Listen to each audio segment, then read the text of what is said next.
welcome to the latest night of the Joseph Campbell Study Group.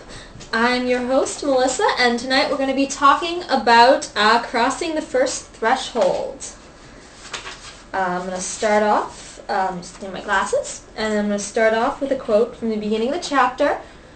This is section 4 of chapter 1. For those of you who are following along at home, in my edition it's page 64, but it may be different in yours. The first bit here is this. With a personification of his destiny to guide and aid him, the hero goes forward on his adventure until he comes to the threshold guardian at the entrance to the zone of magnified power. Such custodians bound to the world in the four directions, also up and down, standing for the limits of the hero's present sphere of light horizon. Beyond them is darkness, the unknown, and danger, just as beyond the paternal watch is danger to the infant, and beyond the protection of society, danger to the member of the tribe. The usual person is more than content. He is even proud to remain within the indicated bounds, and popular belief gives him every reason to fear so much at the first step of the unexplored. Thus, the sailors of the bold vessels of Columbus, breaking the horizon of the medieval mind, sailing, as they thought, into the boundless ocean of immortal being that surrounds the cosmos, like an endless mythological serpent biting its tail, had to be cozened and urged like children, because of their fear of the fabled leviathans, mermaids, dragon kings, and other monsters of the deep.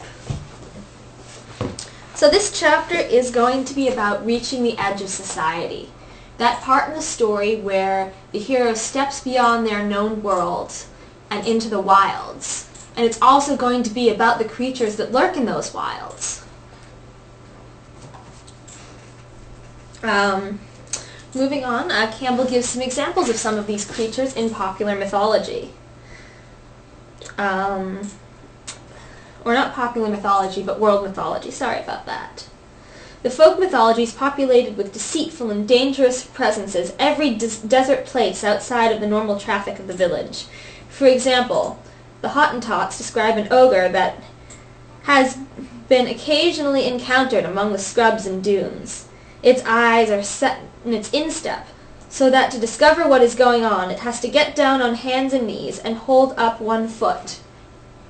This may sound familiar to any 90s children out there who watched Our Real Monsters. The eyes then look behind, otherwise it is gazing constantly at the sky. This monster is a hunter of men, whom it tears to shreds with cruel teeth as long as fingers. The creature is said to hunt in packs.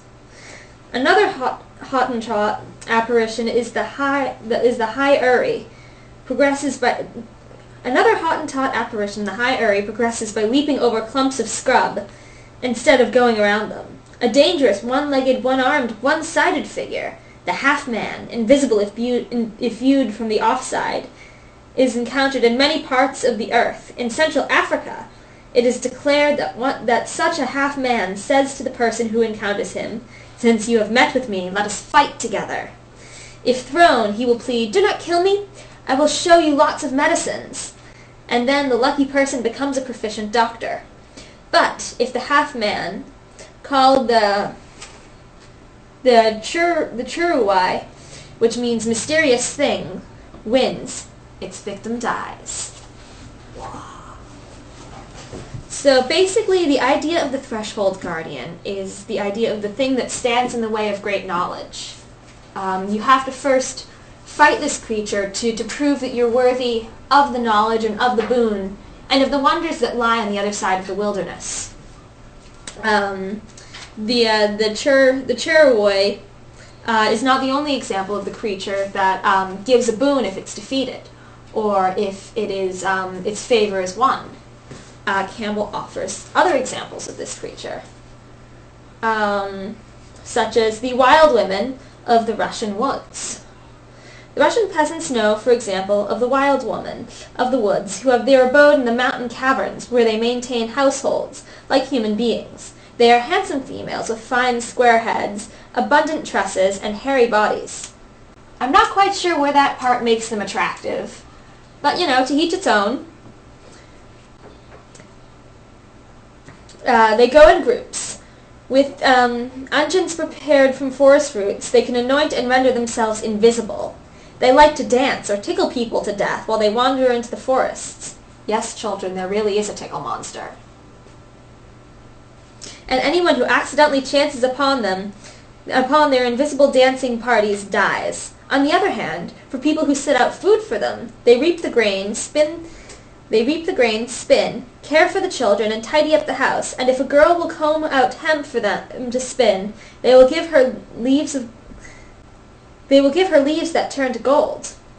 They enjoy human lovers, have frequently married country youths, and are known to make excellent wives, but like all supernatural brides, the minute their husbands offends in the least, with their whimsical notions of marital propriety, they disappear without a trace.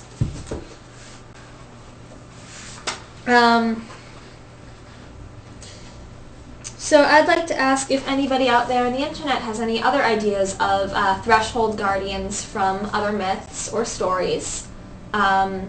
These sort of other creatures that live at the border of the wilds in either pop culture or mythology.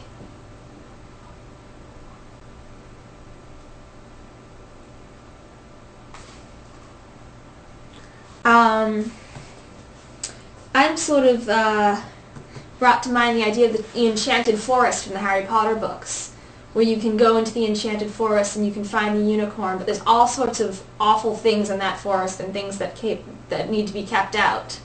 And fairy tales are full of all kinds of forbidden areas. Wouldn't Hagrid be the threshold guardian for that, though? Yeah, but Hagrid's less malicious. Hagrid's a very cuddly threshold guardian. I would say more the idea of Aragog the spider and his family, where you go and you have to face the spider to get the wisdom and the information about the Chamber of Secrets. That's where I'd go with that one. Okay. I don't know.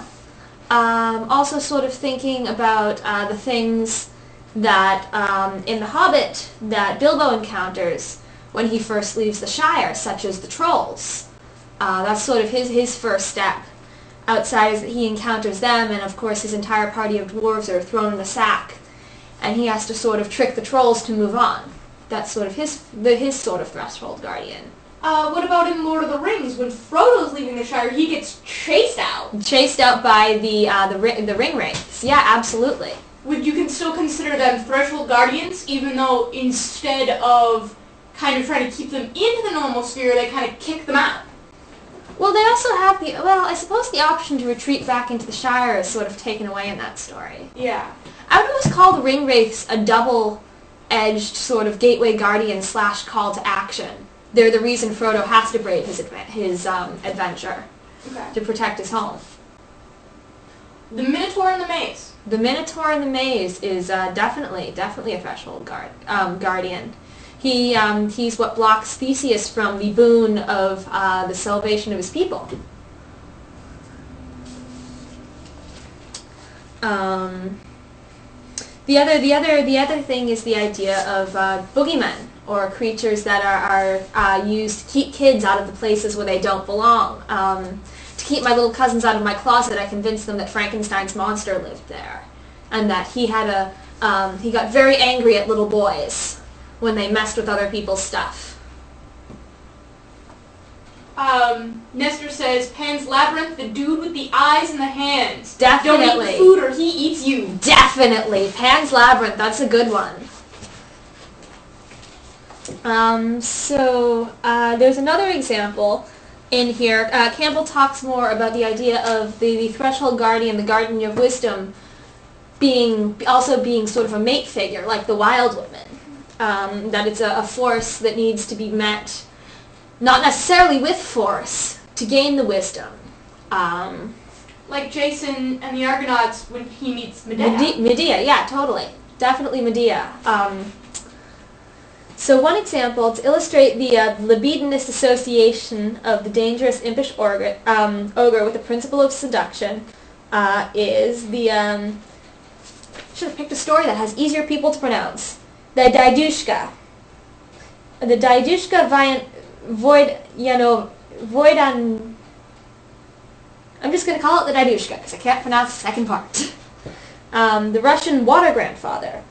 He is an adroit shapeshifter and is said to drown people who swim at midnight or at noon. Drowned or disinherited girls he marries. He has a special talent for coaxing unhappy women into his toils. He likes to dance on moonlit nights. Whenever a wife of his is about to have a baby, he comes into the village to seek a midwife. But he can be detected by the water that oozes from the border of his garments. He is bald, tun-bellied, puffy-cheeked, with green clothing and a tall cap of reeds, but he can also appear as an attractive young man, or as some personage well known in the community. The watermaster is not strong ashore, but in his own element he is supreme. He inhabits the deep of rivers, streams, and ponds, preferring to be close or beside a mill. And it talks about how he likes to destroy mill wheels. And this idea of the water guardian who is sort of lives on the border of things or lives in the water in one realm, but is weak when he enters the other realm. This is also sort of a common idea, and it makes me think of Davy Jones from the Pirates of the Caribbean cycle. And he is sort of the water guardian who has the boon of the heart and of immortality.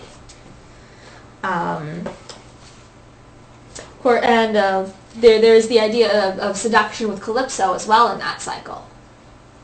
I've noticed that we're talking a lot about the idea of these water-based guardians, and at the same time we're talking about them in the context of the lover. Is it a coincidence, or more than a coincidence, that they're water-based? Well, or they're non-water-based ones as well? Well, we were talking about the wild women as well, and they aren't water-based. They're more earth and mountain. Okay. Well, what about the other elements? Do you think is there like an air-based one or fire-based one, or is it strictly air and water? Earth and water. I don't know. For this, I think it's the idea that the sort of boundaries. There are two different realms. For the wild women, it's the boundary of society and then the other world of the mountains. Okay. For the water grandfather, it's the idea of land and then the other world of the ocean and the rivers. So it would be more like more death-oriented. Yeah, the idea of crossing into another realm. Okay. Or the realm of death. Because both of these people, like you talked about Davy Jones and also these green guys, how they take drowned women as their brides. Yeah. As well, and then Davy Jones is the farrier of the dead, yeah. The lost dead sailors. Well, there's definitely, and we'll see in later chapters, the idea that the other world is often, this next world is often associated with death. And many heroes will actually have to enter into the realm of death to get their boon. For example, Odysseus, in order to find his way home, will have to enter into the underworld to find the prophet Tiresias to give him advice on how he is to get home. I believe we've talked before about the story of Ishtar, who has to go into the underworld to get her husband Talmuns. I believe we touched on that briefly in one of the previous chapters. Orpheus is another example. He has to deal with the threshold guardian of Cerberus in order to get his wife back. And although I don't think Cerberus is a terribly seductive figure, it's the idea that this other realm also represents the idea of death. So that is definitely there. Okay, we also got a dragon for fire. You have to get past the dragon to get to his treasure. That's true, definitely. That is the very traditional story of the dragon and its horde. Trying to think of one for air. Well, we already... Oh, no. What about the Sphinx? The what? The Sphinx? I suppose air and intellect. If you want to go with the Sphinx, you have to have the intellect to get past the Sphinx. That makes sense. The Sphinx also flies, so... It does? Yeah, Sphinx is a head of a woman, body of a lion, wings of an eagle. Right, I always skip wings.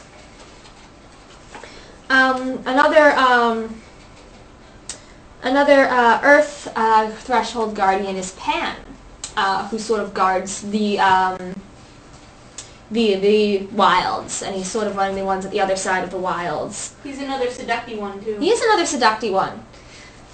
And that's for air, the Jinn. The Jinn, there you go. Definitely the Jinn. Thanks, Nestor. Yeah. Nestor is very handy. I always appreciate her input.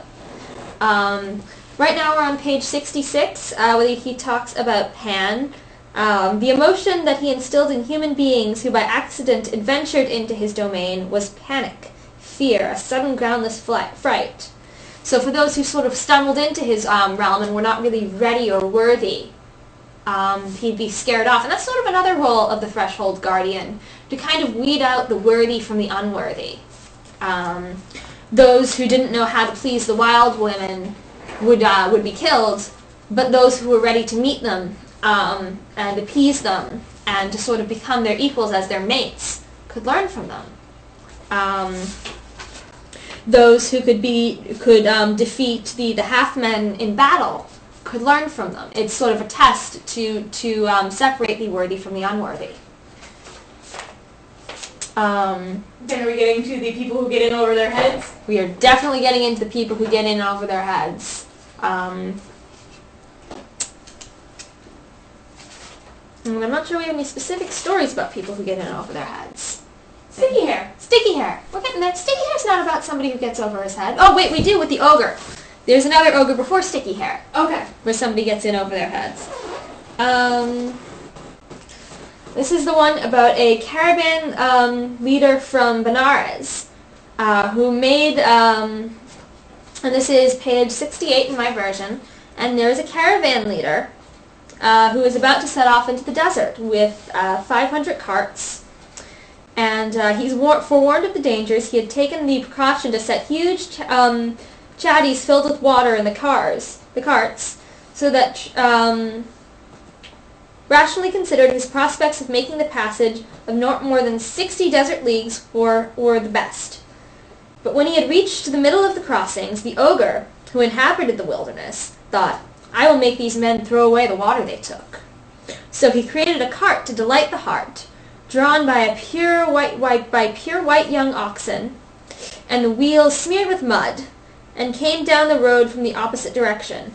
Before him and behind him marched the demons, who formed his retinue, heads wet, garments wet, decked with garlands of water lilies in blue and white, carrying in their hands clusters of lotus flowers, both red and white, and chewing the fibrous stalks of water lilies, streaming with drops of water and mud. And when the caravan and the demon company drew aside to let each other pass, the ogre greeted the leader in a friendly manner. "Where are you going?" he politely asked.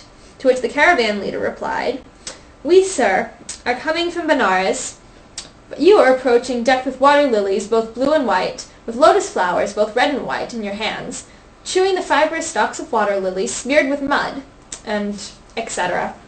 And the ogre says, "Do you see the dark green streak of woods? Beyond that point, the entire forest is one mass of water. It rains all the time. The hollows are full of water everywhere. Everywhere are lakes, completely covered with lotus flowers, both red and white. And then, as the carts pass one another, he inquires, 'What goods do you have in that cart, and in that?' The last moves very heavily. 'What goods do you have in that?' 'We have water in that,' the leader answered. 'You have acted wisely, of course, in bringing water thus far, but beyond this point you have no occasion to burden yourself.'" And this is the ogre speaking. "Break the chassis to pieces, throw away the water, travel at ease." The ogre went his way, and out of sight, and once out of sight, returned again to his own city of ogres. Now the caravan leader, out of his own foolishness, took the advice of the ogre, broke the chatties, and caused the carts to move forward. Ahead was not the slightest particle of water. For lack of water to drink, the men grew weary. They travelled until sundown, and then unharnessed the carts, drew them into a contracted circle, and tied the oxen to the wheels. There were neither water for the oxen nor gruel or boiled rice for the men. The weakened men lay down here and there and went to sleep. At midnight the ogres approached from a city of ogres, and slew the oxen and men, every one, devoured their flesh, leaving only bare bones, and, having so done, departed. The bones of their hands and all of the other bones lay scattered about in the 4 directions, in 4 intermediate directions. 500 carts stood as full as ever. So that story does present the idea that those who aren't worthy will, of course, fail at their task. Oh, Melissa. Yes. Like we talked about Once Upon a Time about the little guardian. Rumpelstiltskin is the threshold guardian.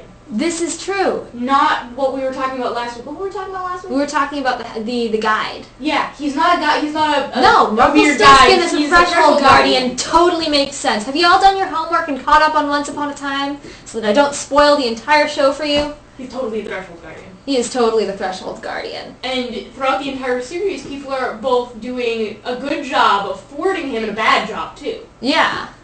And people who fail to thwart him lose the boon. Yeah. Yeah, who fail to keep up their half of the bargain, who aren't willing to pay the price of the magic that he's done for them. They lose. Ooh! I wasn't thinking of that. Very cool.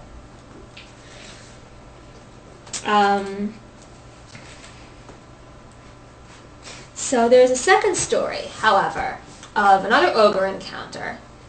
And someone who... And actually, before we go, does anybody have any other examples of people who failed their encounter? I'm thinking of Disney's Aladdin, when Jafar believes that he's about to gain the boon of being a genie, but winds up with itty-bitty living space instead. When he thinks that when he fails the test of knowledge of having the genie. Because the genie is sort of a test of what you wish for, whether or not you know what you want. And historically, the jinn and the genies will kind of tweak your wishes so that you don't end up getting what you want. Disney's genie is a little less malevolent. Malevolent. And I would say Jafar, who's a villain rather than a hero, he fails because he thinks that he knows what he's asking for, but fails the test of wisdom because he wishes to be the genie and then gets the itty-bitty living space instead. What about the story of the crow and the piece of cheese? Where the fox comes along, wants the piece of cheese, and starts flattering the crow and asking to hear him sing, and when he tries to sing, he drops his piece of cheese, the fox gets it and says, "Peace out, bro!" Yeah, I would say Aesop's fables are full of stories like that. What else? Anything in the chat? Gaston in Beauty and the Beast. Gaston, definitely. I'm not... Well, actually... How? I don't get that one. Maybe if Bella's the ultimate boon, and he proves himself unworthy of her by going about wooing her the wrong way and then destroys himself in the end? I don't know. Oh, intolerance, because he doesn't have tolerance for the bees. That's true.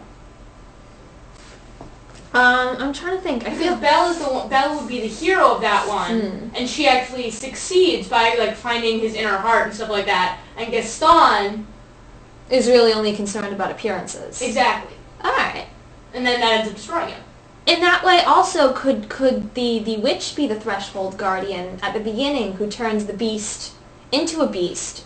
No, the beast is the threshold guardian. Beast is the threshold. Because she would be the guardian. Not the guardian, the help. The help? The mystical help. Alright. I was looking at it from the beast point. Yeah, okay. No, the beast is not the hero of that story. No, Bella's, yes, that's true. Beast would be going back to the idea, probably he will come in later on when we talk about the initiation and the meeting with the goddess. That'll come in later. Yeah, the witch at the beginning would be supernatural aid. I'm thinking, too, very much the ideas of hubris in a lot of stories and a lot of tragedies. Perhaps the witches in Macbeth might be gateway guardians promising Macbeth success, but his own hubris gets him. Well, because he keeps wanting more. Aid? No, they're the start of the problem. Because Duncan would then be the threshold guardian. because he stands between Macbeth being the king. And they have to kill him. Maybe Banquo. Banquo? Yeah. I don't know. I'm not sure. That was a bad example. Someone on the internet, help me out here. Yeah, Nestor went to go check on her pasta. Nestor! Without you, there is no discussion. Are there other people in the chats right now? What am I, chopped liver? Without you and Fox, without you, there is no internet discussion. Are there other people online or just Nestor? Just Nestor. Just Nestor. Alright. I would actually encourage people in the comment section on the YouTube who are not watching this via the live stream to comment in the chats there and start on the comment section on the YouTube page and start discussions there as well. Yeah. If you're watching this afterwards. Or post a video response. Or post a video response. Yeah, we're actually really pushing those right now. We're going to be starting whole new programs and vlogs based on your video responses and getting your video responses. So, please feel free. So now we're going to start talking about the hero who is successful, and we have a second story of a hero's encounter with an ogre that I'm going to share with you. This story is of a different style. It is told of a young prince who has just completed his military studies under a world-renowned teacher. Having received as a symbol of his distinction the title Prince of 5 Weapons, he accepts the 5 weapons that his teacher gave him, bowed, and armed with the new weapons, struck out on the road leading toward the city of his father, the king. On the way, he came to a certain forest. People at the mouth of the forest warned him, Sir Prince, do not enter this forest," they said. "An ogre lives here named Sticky Hair. He kills everything he must see." Apparently, they're not that into creative names in this story. But the prince was confident and fearless as a maned lion. He entered the forest just the same. When he reached the heart of it, the ogre showed himself. The ogre had increased his stature to the height of a palm tree, had created for himself a head as big as a summer house, with bell-shaped pinnacle, eyes as big as alms bowls, 2 tusks as big as giant bulbs or buds. He had the beak of a hawk. His belly was covered with blotches. His hands and feet were dark green. "Where are you going?" he demanded. "Ha! Halt! You are my prey." Prince 5 Weapons answered without fear, but with great confidence in the arts and crafts that he had learned. "Ogre," he said, "I know what I was about when I entered this forest. You would do well to be careful about attacking me, for with an arrow steeped in poison I will pierce your flesh and fell you on the spot." Having thus threatened the ogre, the young prince fitted to his bow an arrow steeped in deadly poison and let it fly. It stuck right in the ogre's hair. Then he let fly one after another 50 arrows, all stuck right to the ogre's hair. The ogre shook off every one of those arrows, letting them fall right at his feet as he approached the young prince. Prince 5 Weapons threatened the ogre the second time, and drawing his sword, delivered a masterly blow. The sword, 33 inches long, stuck into the ogre's hair. Then the prince smote him with a spear. That also stuck right to his hair. Perceiving the spear had stuck, he smote him with a club. That also stuck right to his hair. When he saw that the club had stuck, he said, "Master Ogre, you have never heard of me before. I am Prince 5 Weapons. When I entered the forest, infested by you, I took no account of bows and such like weapons. When I entered this forest, I took account only of myself. Now I am going to beat you and pound you into powder and dust." Having thus made known his determination, with a yell, he struck the ogre with his right hand. His hand struck right to the ogre's hair. He struck him with his left hand. That also stuck. He struck him with his right foot. That also stuck. He struck him with his left foot. That also stuck. Though he thought, "I will beat you with my head and pound you into powder and dust," he struck him with his head. That also stuck right to the ogre's hair. Not very big on trial and error, this guy. Prince 5 Weapons 5 times, stuck fast in 5 places, dangled from the ogre's body. But for all that he was unafraid, undaunted. As for the ogre, he thought, "This is some lion of a man, some man of noble birth, no mere man. For although he has been caught by an ogre like me, he appears neither to tremble nor quake. And all the time that I have harried this road, I have never seen a single man to match him. Why, pray, is he not afraid?" Not daring to eat him, he asked, "Youth, why are you not afraid? Why are you not terrified with the fear of death?" "Ogre, why should I be afraid? For in one life, one death is absolutely certain. What's more, I have in my belly a thunderbolt for a weapon. If you eat me, you will not be able to digest that weapon. It will tear your insides into tatters and fragments and will kill you. In that case, we'll both perish. That's why I'm not afraid." Prince Five Weapons, the reader must know, was referring to the weapon of knowledge that was within him. Indeed, this young hero was none other than the future Buddha in an earlier incarnation. To receive offerings in the forest. Having admonished the ogre to be heedful, the youth wait, I just totally skipped a whole bunch. Hold on. None other than the future Buddha in an early incarnation. What this youth said is true, thought the ogre, terrified with the fear of death.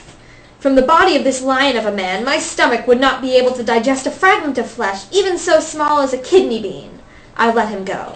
And he let Prince Five Weapons go. The future Buddha preached the doctrine to him, subdued him, made him self-denying, and then transformed him into a spirit entity to receive offerings in the forest. Having admonished the ogre to be heedful, the youth departed from the forest, and at the mouth of the forest told his story to human beings, then went his way.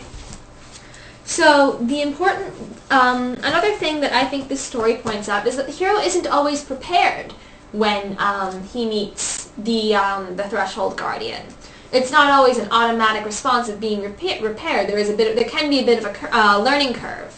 And often, indeed, people will try and fail in their adventures several times before they are finally able to make it past the threshold. My one point of confusion is if Prince Five Weapons had the weapon of knowledge within him, why was he so dumb as to pound the ogre with all of his fists if he knew he was going to just keep getting stuck? But that's, not really necessary to the story, I suppose. Well, actually, it is kind of necessary to the story. The point of the story is that he forgot he had the knowledge because he was so confident in his physical abilities, having learned these 5 weapons from his martial arts master. And so he thought that he could rely on his physical strength. But that wasn't true. He had to rely on his knowledge, his understanding of enlightenment in order to get through that. And that was a harkening back to a time when warriors had to be both really smart and really good. Good point, yeah. It says it in the footnote part. That is very tiny text. A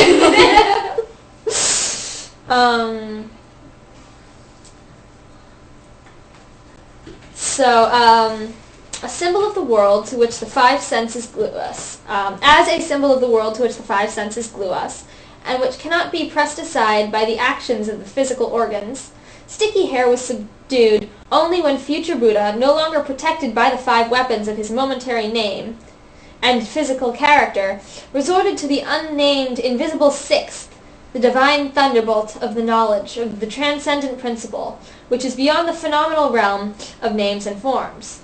Therewithin the situation changed. He was no longer caught, but released.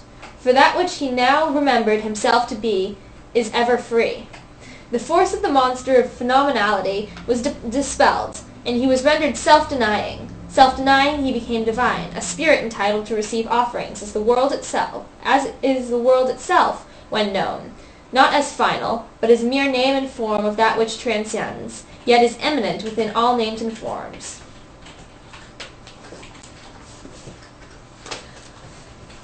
So Campbell also goes on to talk about the idea of the wall of paradise, which is this barrier. The wall of paradise, which conceals God from human sight, is described by Nicholas of Cusa as consisting of the coincidence of opposites. its gate being guarded by the highest spirit of reason, who bars the way until he has been overcome. The pairs of opposites, being and non-being, life and death, beauty and ugliness, good and evil, and all other polarities that bind the faculties to hope and fear, and link the organs to action to deeds of defense and acquisition, are the clashing walks, also called the symbol glades, that crush the traveler, but between which the heroes always pass. This is a motif known throughout the world. The Greeks associated it with the two rocky islands of the Euxine Sea, which clashed together, driven by the winds. But Jason, in the Argo, sailed between them, and since that time they have stood apart. The twin heroes of the Navajo legend, if you'll recall, were warned of the same obstacle by the Spider-Woman, protected, however, by the pollen symbol of the path and the eagle feathers plucked from a living bird. They pass between. As the rising smoke of an offering through the sun door, so goes. As the rising of smoke offering through the sun door, so goes the hero, released from ego, through the walls of the world, leaving ego stuck to sticky hair and passing on. So that was a rather short chapter. We've worked through it, basically. So I was wondering if there are any other questions and comments on the subject. No? No? Okay. I'd like to bring up, I believe I brought up this in previous lessons, if I can find it. There is we could talk about some of the dream interpretations of Threshold Guardians, because we sort of skipped over those in our effort to get to the blundering hero. I dreamed, stated a middle-aged, married gentleman, that I wanted to get into a wonderful garden, but before it there was a watchman who would not permit me to enter. I saw that my friend, Fraulein Elisa, was within. She wanted to reach me, her hand, over the gate, but the watchman prevented that, took me by the arm, and conducted me home. "Do be sensible, after all," he said. "You know that you mustn't do that." This is a dream that brings out the sense of the first or protective aspect of the Threshold Guardian. That's the part of the Threshold Guardian that sort of keeps us in line with society, that you have to overcome. Does anybody have any ideas about modern equivalents of the Threshold Guardians, either within dreams that you've had or things that you've encountered in your own life? One idea that I had was the idea of the rabbi as the Threshold Guardian. A rabbi is, if somebody comes to him trying to convert to Judaism, is required to turn them away at least 3 times before he accepts their conversion. And that's sort of a trial to make sure that they are serious about their conversion to Judaism. Nestor says school grades. School grades, definitely. In order to get your diploma, you have to pass the Threshold Guardian of school and have the grades to prove that you're worthy of that. What else? The dreaded driver's ed instructor, or driver's ed test. The person who conducted my driver's ed test, I think, was as fearsome as any Threshold Guardian. He had, basically, if any of you know who R. Lee Ermey is, the guy who does the mail call commercials and the drill sergeant in the "Do Drill Sergeants Make Good Therapists" commercials, that was basically the guy who did my driver's ed test. And I had watched as the person went before me, and he would heckle them and he would ask them all of these questions. You know, how are you planning on paying for your driver's ed test? He would ask. They would hand him a check. Wrong! You're not paying for this driver's ed test. Your mama is paying for this driver's ed test. And he would rip them and rip this guy a new one. And this big tough guy who looked like he could have been a football player, looked like he was ready to go into his driver's ed test and cry. But by observing it, I basically knew how to answer all of his questions and went into my driver's ed test with confidence. So that's another example of a Threshold Guardian.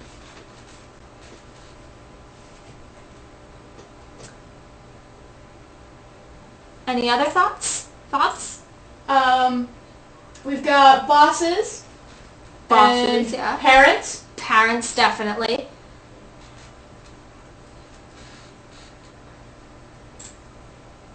I'm trying to think of a few more.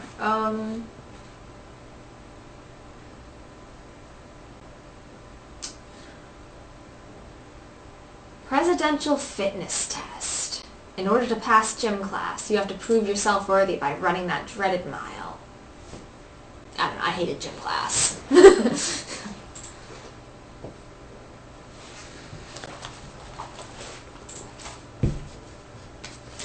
Alright, I'm trying to think if there's anything else we haven't covered. The police. The police. Well, yeah, the police are definitely in charge of enforcing the rules of society. They're not necessarily in a bad way. Yeah, but they're still guardians. That's true. They make sure that you stay within the bounds of society. This is very true. Good call, Nestor. And perhaps the idea of surpassing these threshold guardians would be sort of acts of peaceful protest, like, say, the sit-ins of the civil rights movement, or acts of civil disobedience. I would say that the proper way to do that is more peaceful acts, but that would be one of the ways of gaining, say, the boon of equality, or the boon of societal change. Alright, well, that's it for this chapter. Next week we're doing the belly of the whale, which is what I actually thought and was starting to prepare for today. Belly of the whale, as I said before, read up on Jonah. Jason and the Argonauts is coming in. The myth of Kronos, and his eating of his babies. And the last one that I want is I'm going to be talking about modern belly of the whale myths. And for that, I would suggest you watch Lost in Space, Planet of the Apes, Farscape, and either Star Trek Voyager or DS9, and that will all make sense next week. So I hope you have a great week. Hope you enjoyed. I'm going to plug the donations again. We do this as a volunteer service, and it's basically, you know, we're not getting any money out of this, but we would like to be able to fund the museum and the Temple of Tituba, where we hold these study groups. So if you would like to contribute, like to help us out, please call 978-594-1569 and donate. Any amount is welcome. Whatever you can give, and I hope to see you next week.